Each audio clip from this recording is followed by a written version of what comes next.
Chapter 5. The next morning on rising, I learned that His Excellency, as Prince Romanez was called by his own servants and the employees of the Grand, had gone out riding in the park, leaving me to breakfast alone. I therefore took that meal in the public room of the hotel, where I was waited upon with the utmost obsequiousness, in spite of my shabby clothes, which I was of course still compelled to wear, having no change. When would I be pleased to lunch? At what hour would I dine? Should my present apartment be retained, or was it not satisfactory? Would I prefer a suite similar to that occupied by His Excellency?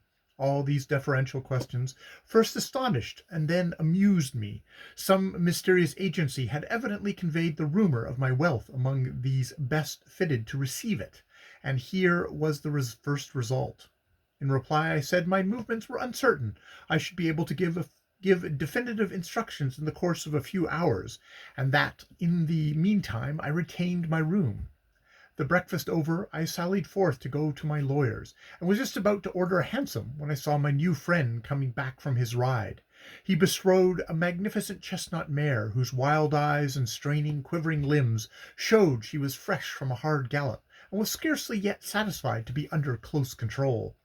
She curvetted and danced among the carts and cabs in a somewhat risky fashion, but she had her master in Romanez, who, if he had looked handsome by night, looked still more so by day, with the slight colour warming the natural pallor of his complexion, and his eyes sparkling with all the zest of exercise and enjoyment.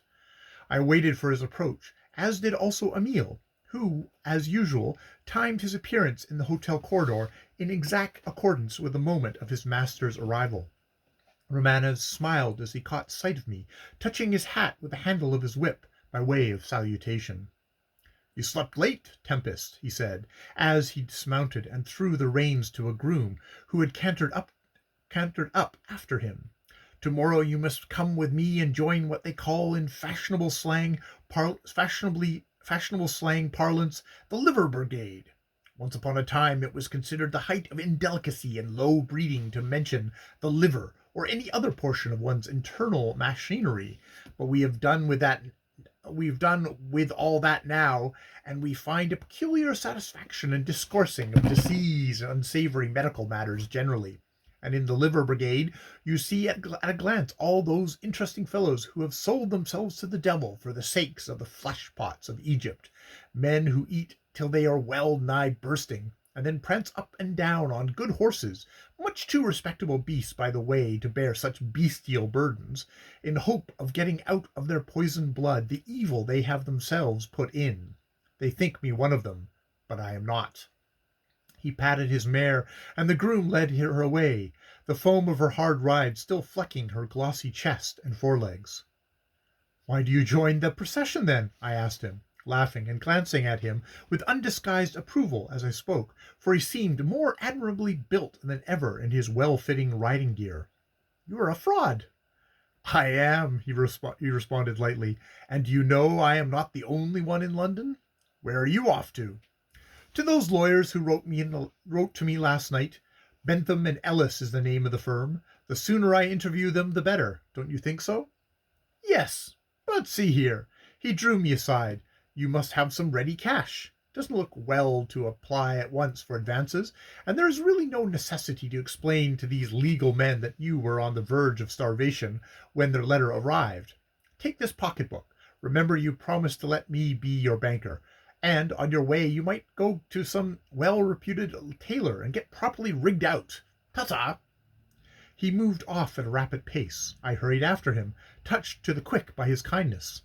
"But wait, I say, Lucio," and I called him thus by his familiar name for the first time. He stopped at once and stood quite still. "Well?" he said, regarding me with an attentive smile. "You didn't give me time to speak," I answered in a low voice, for we were standing in one of those public corridors of the hotel. "The fact is, I have some money, or rather, I can get it directly. Carrington sent me a draft for £50 in his letter. I forgot to tell you about it. It is very good of him to lend it to me. You had better have it as a security for this pocketbook. By the by, how much is there inside?" "500, in banknotes of tens and twenties," he responded with businesslike brevity. "500? My dear fellow, I don't want all that. It's too much." Better have too much than too little nowadays, he retorted with a laugh.